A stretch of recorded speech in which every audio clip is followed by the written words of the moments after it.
Are you down for this? If you're in the mood, we can take it to the moon. Just like a movie scene, table for two. No need to be fake, I want you to stay. If you're in the mood.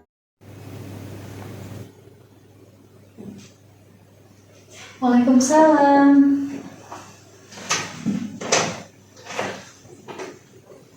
Silakan Mbak Ida duduk.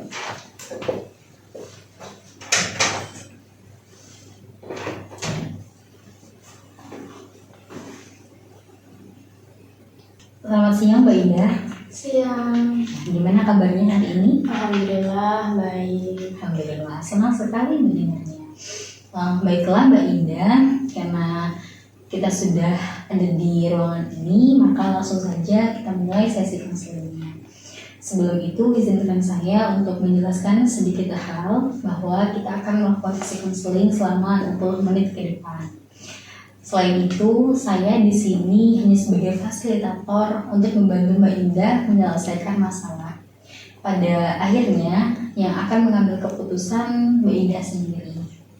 Gitu ya? Ya, Oke, kalau begitu langsung saja kita mulai. Silahkan Mbak Indah untuk menceritakan apa yang sedang Mbak Indah alami.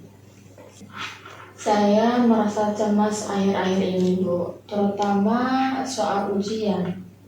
Saya merasa takut tidak bisa jawab soal, apalagi saya tuh merasa kurang banget untuk belajarnya, Bu. Baik sekali kamu sudah mau berbagi mengenai hal itu. Sekarang kita coba cari pelan-pelan, cari tahu apa yang membuat kamu merasakan hal tersebut. Saya ingin ujiannya itu lancar, Bu, tapi saya tuh merasa sering tiba-tiba panik duluan gitu loh, Bu, kalau belajar gitu. Tadi Mbak Indah mengatakan bahwa Mbak Indah panik. Apa yang biasanya terjadi ketika mengalami itu? Biasanya pikiran saya tuh langsung membayangkan gagal, terus orang tua saya kecewa, atau malah saya nggak bisa lanjut sekolah lagi, Bu.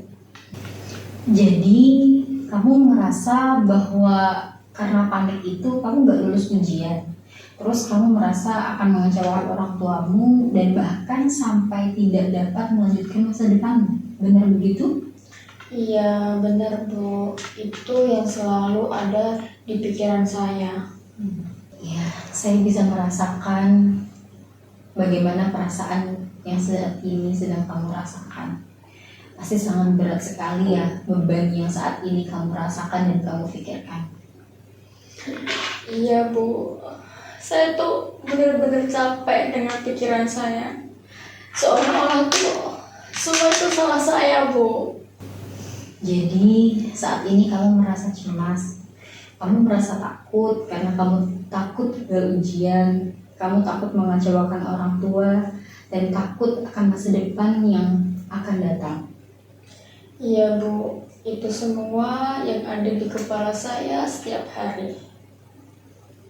Saya mengerti perasaan Mbak Indah, sebelumnya ada nggak pengalaman yang pernah terjadi yang membuat Mbak Indah merasakan hal seperti ini? Dulu waktu kelas 10, saya pernah remedial matematika, Bu. Dan itu bikin saya malu banget. Sejak itu saya merasa saya tidak mau salah lagi gitu. Jadi kalau menurut dari ceritanya Mbak Indah, sebenarnya perasaan itu datang karena adanya pengalaman masa lalu yang terbawa sampai saat ini. Kalau begitu, bagaimana kalau kita cari cara agar perasaan itu bisa segera terobati dan dapat pulih dengan lebih baik? Boleh, Bu. Saya mau belajar menghadapinya. Tapi saya tuh tidak tahu mulainya tuh dari apa, terus gimana, saya tidak tahu, Bu. Tadi Mbak Indah bilang kalau Mbak Indah takut gagal. Namun di sisi lain saya melihat bahwa Mbak Indah itu juga ingin lulus. Nah, kalau begitu itu menandakan bahwa sebenarnya masih ada semangat dan juga usaha Mbak Indah untuk lebih baik. Iya juga sih Bu, saya memang takut gagal. Tapi saya juga nggak mau gagal, saya masih mau berjuang. Mbak Indah, saya melihat sepertinya Mbak Indah itu memiliki standar yang tinggi terhadap diri Mbak Indah sendiri.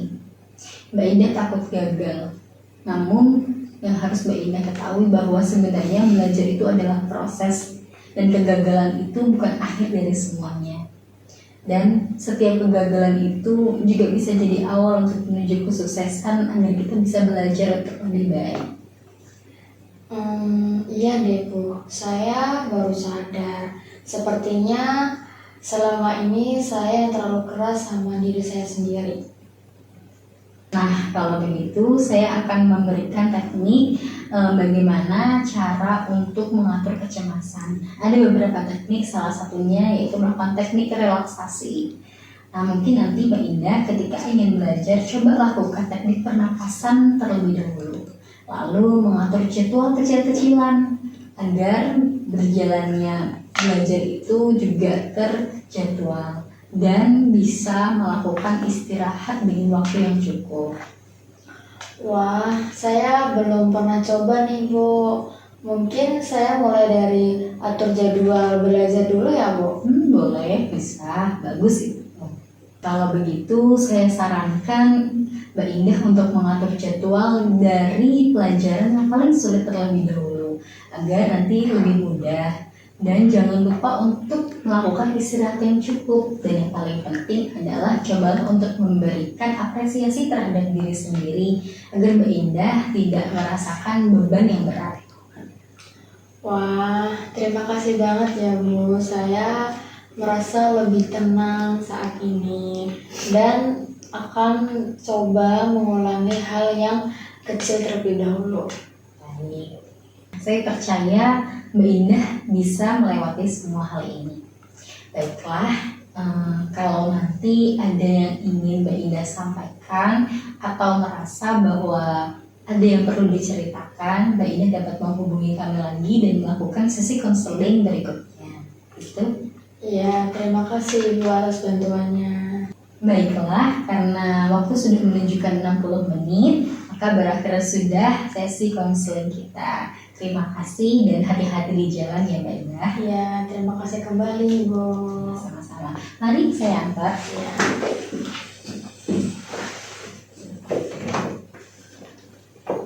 Sama-sama.